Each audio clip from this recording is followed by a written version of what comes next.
இப்போ ஒரு பக்கம் நாடு வளர்ச்சியை நோக்கி போய்கிட்டு இருக்கு.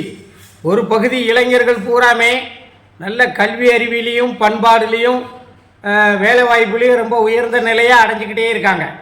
நேர் சருபாதி இளைஞர்கள் டாஸ்மாக்கு, குடி, கும்மாளம், சினிமாக்காரன் பின்னாடி போகிறது, எவன் எந்த மாநாடுக்கு கூப்பிட்டாலும் கண்ணை மூடிக்கிட்டு ஓடுறது, இப்படி ஒரு குரூப்பு பகுதி சீரழிஞ்சிக்கிட்டே இருக்குது. இந்த மொத்த தமிழர்களும் தமிழ் இளைஞர்களும் என்னைக்கு ஒரு பகுத்தறிவோட ஒரு தொலைநோக்கு பார்வையோட ஒற்றுமையாக சிந்திக்க போகிறாமன்னு தெரியல. வேதனையாக இருக்குது. நம்மளும் போனோம், நம்மளும் அந்த காலத்தில் வேடிக்கை பார்க்க தான் போனோம். இப்போ நான்லாம் சின்ன வயசில் வேடிக்கை பார்க்க தான் போனேன். கலைஞர் வாராருன்னு சொல்லுவாங்க, அந்தால பாஞ்சு ஓடிடுவேன். எம்ஜிஆர் வாராருன்னு சொல்லுவாங்க, அந்தால இங்கேருந்து களக்காட்டிலேருந்து திருநெல்வேலிக்கு போகிறது. அவர் சேர்மாதேவியில் பேசுகிறாருன்னு சொன்னால் சேர்மாதேவிக்கு சைக்கிள் எடுத்துகிட்டு போகிறது. அப்புறம் 4 மணிக்கு வாராரு சாயந்தரம்னு சொல்லுவாங்க, மறுநாள் காலையில் 4 மணிக்கு வருவார். அப்படிலாம் காத்து கிடந்து பார்த்தோம். அப்போ சும்மா பார்த்துட்டு தலைவர் பேச்சுக்களை கேட்டுட்டு தான் முழுமையாக தான் வந்தோம். இந்த மாதிரி சரக்கு அடிச்சுக்கிட்டு கேலி கூத்தாலாம் நாங்கள் போகலை. விடிய விடிய உட்காந்துருக்கோம் கூட்டம். இப்படிலாம் 4 மணி நேரத்துலலாம் கூட்டம் முடியாது.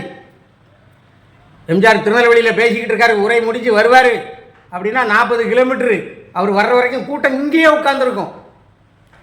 அதுவும் சினிமாவால் வந்த மோகத்தால் வந்த கூட்டம் தான். ஆனால் அதில் ஒரு தத்துவார்த்தம் இருந்துச்சு, ஒரு வாழ்வாதார அர்த்தம் இருந்துச்சு. இவன் வந்துட்டால் நம்மளை காப்பாற்றிடுவான் அப்படின்னு. அதே மாதிரி அவரும் பொய்யா எதுவுமே நடத்தலை. அடிப்படை மக்களுக்கான ஆட்சியை கரெக்டாக நடத்தினார். அப்புறம் மேல் மட்டத்தில் நிறைய அப்படி இப்படிலாம் சொல்லுவாங்க. என்ன, அதெல்லாம் நமக்கு அவசியம் இல்லலாம். நமக்கு ரேஷனில் அரிசி வாங்கி திங்கிற அன்றாடம் காட்சி பாட்டாளி மக்களுக்கு எந்த இடையூறும் இல்லாத ஒரு ஆட்சியை அவர் கொடுத்தாரு. அதுக்காக அவரை மாதிரி அவருக்கு பின்னால் வந்து எவன் தந்தான்? அம்மா கொஞ்ச நாள் தந்தாங்க, அம்மாவும் இறந்து போயிட்டாங்க.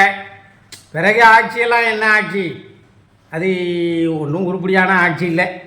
திமுக காரங்களே இப்போ ஐயா முதல்வர் ஐயா அவர்களே, நாங்கள் வந்தால் திராவிட மாட்டு ஆட்சி தருவோம், ஒளி தருவோம், விடியல் தருவோம் அப்படின்னு சொல்லி தான் ஓட்டு கேட்கறத தவிர கலைஞர் ஆட்சியை, கலைஞரின் பொன்னான ஆட்சியை மீண்டும் தருவோம்னு அந்த கட்சிக்காரங்களே சொல்லி ஓட்டு கேட்கலையே. என்ன அப்படித்தான் இருக்குது. ஒவ்வொருத்தரும் ஒவ்வொரு விதமாக இருக்காங்க. நம்ம வெயிட் பண்ணிக்கிட்டே இருப்போம். இன்னும் அடுத்தால தேர்தலுக்கு கொஞ்ச நாள் தான் இருக்குது. மக்கள் விழிப்புணர்வோடு இருக்கணும். ஓட்டுக்கு காசு வாங்கக்கூடாது, கூட்டம் கொடுத்த இடத்த கண்டு மயங்கக்கூடாது. என்ன, தெளிவான சிந்தனையோடு மக்கள் வாக்களிக்கணும். அதானப்பா நமக்கு வேணும்.